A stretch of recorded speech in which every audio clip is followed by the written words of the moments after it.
Part 2. Directions. In this part, you will hear 3 conversations. The conversations will not be repeated. There are 4 questions for each conversation. For each question, choose the right answer, A, B, C, or D. Then on the answer sheet, find the number of the question and fill in the space that corresponds to the letter of the answer you have chosen. Questions 9 to 12.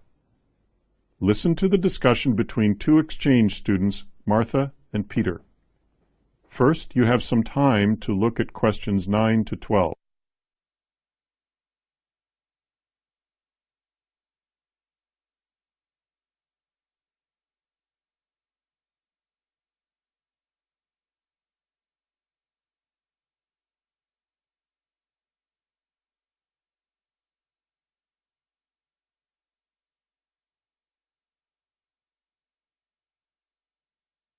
Now, listen carefully and answer questions 9 to 12.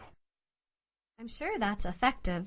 So, we've just talked about learning English. Do you learn any other languages in the same way? Actually, I thought about that question before, and I started studying Japanese a few years ago, but my Japanese learning is very different from my English learning. How is it different? Well, the little bit of Japanese that I've learned through listening mostly, and having to speak, or, helping myself in daily situations. I haven't been able to master enough kanji and Japanese symbols to be able to read it well, or to write it well at all. How about you? I learned Spanish in a similar way to how I learned English. That is, I did study, but I didn't think of it as studying. It was fun for me, and then, once I reached a certain level, then I went to Spain to practice. But with Japanese, I haven't reached that level yet. Doesn't work anymore, so yeah, I've been trying to learn Japanese for a few years, but I think my brain has just become lazy. It's interesting. Maybe our brains tackle every language in a different way.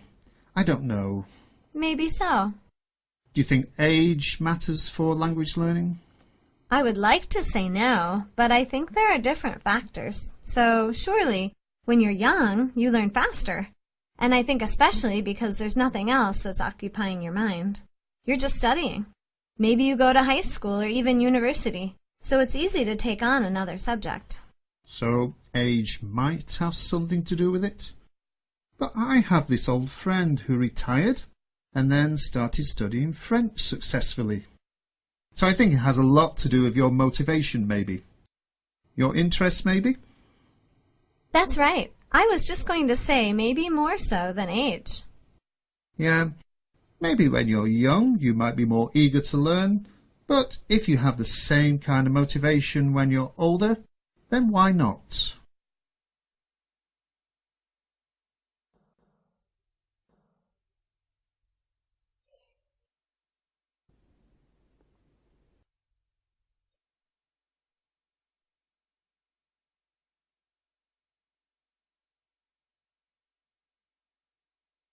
Questions 13 to 16.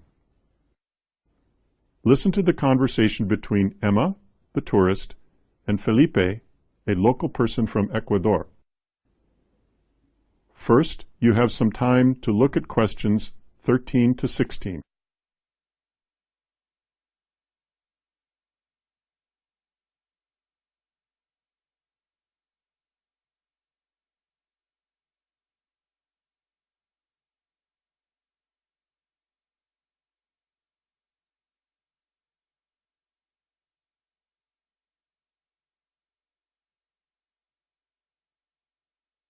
Now, listen carefully and answer questions 13 to 16. Felipe, you have been to the Galapagos Islands? No. But you lived in Ecuador, right? Yes. Well, the problem is that travelling to the Galapagos is really expensive for us. What do you mean for us? Is it expensive for Ecuadorians? Yeah, for nationals. For people who live in Ecuador, it's quite expensive because, since the Galapagos attracts so many tourists every day, hotels and food and travel are so dear. So we cannot travel there because we can't afford it. But tourists, international tourists, can afford it to go. That's weird. I had the idea that Galapagos is part of Ecuador, so I thought a lot of Ecuadorians would go there. So who goes to the Galapagos Islands? Well, actually there's, 1 out of 10 Ecuadorians maybe might have travelled to the Galapagos. But why do you think it's so expensive to travel there? Well, because, as I just mentioned, thousands of tourists go there, and the islands can't support so many tourists every day. Let's suppose that if prices were really low, then more and more people would go there, and there might be environmental problems or just pollution, and those kinds of issues. So people in the Galapagos, their strategy has been to raise prices so that fewer visitors can go there and the environment isn't jeopardized. That is true. I guess that makes sense, but being from Ecuador and not being able to see your own country, it doesn't make so much sense. I wonder how that can be solved. Well, I don't really know, but maybe we have other options. We can travel to the Amazon region, which is maybe the same, as beautiful as the Galapagos, but you can travel to the highlands. Ecuador is a quite beautiful country. It's not only about the Galapagos, it's also about the different regions, the people, the food and the culture. Maybe the government should do something because people in Ecuador want to travel to the Galapagos, but it's really sad that we can't. It is quite sad. Actually, I believe Ecuadorians should have more rights than the tourists to go to the Galapagos. Yep, we should have more rights, but sadly we don't. So yeah, something should be done maybe. Hopefully something will change. Yeah, I hope so too.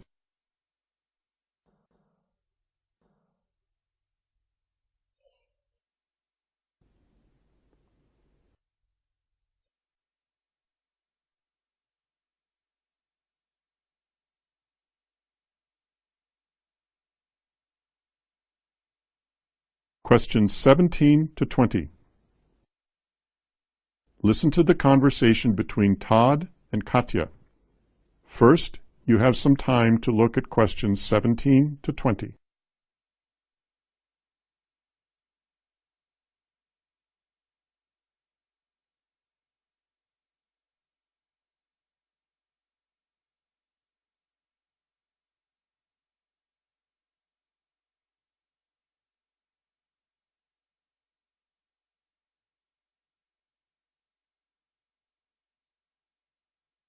Now, listen carefully and answer questions 17 to 20.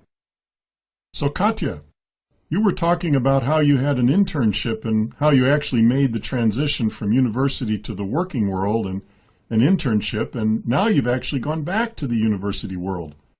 What struck you as the biggest difference having to go to the real world, the working world from the university? Well, the biggest difference, and something that I felt right away, was the responsibility that you have when you're working for somebody else. When you're a student, you're only responsible for yourself, making the deadlines and doing the work, and nobody else is dependent on you. When you're working, there are people depending on you, so the responsibility part was the biggest difference. Was there anything you thought you maybe lacked that you wish you had prepared yourself more for at university? For example, computer skills or writing skills or anything like that? I think presenting skills. Presenting skills and also technical words that I needed, I wasn't prepared for that. Can you give an example of some technical words? Well, I learned technical words in English, for example, like jurisdiction.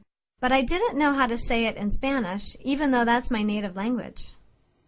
Yes, so I guess another big change is at uni. You might have mistakes when you write, but you maybe don't worry about that so much. In the professional world, it has to be perfect, right? You really don't want to make mistakes because that can lead to less confidence in you. But having mistakes is not a big problem. It just reflects how much you can or cannot do. So for students that are just finishing school or will finish school soon, they often have a lot of anxiety and worry about how they will make it in the real world and will they survive in the real world. What advice or tips would you give them? I don't think they should worry that much and enjoy the experience of the transition. Nothing bad will happen regardless, so there's really no reason. It doesn't help to worry. So the only suggestion I would give is just to try your best and to try to find the things that you really want to do.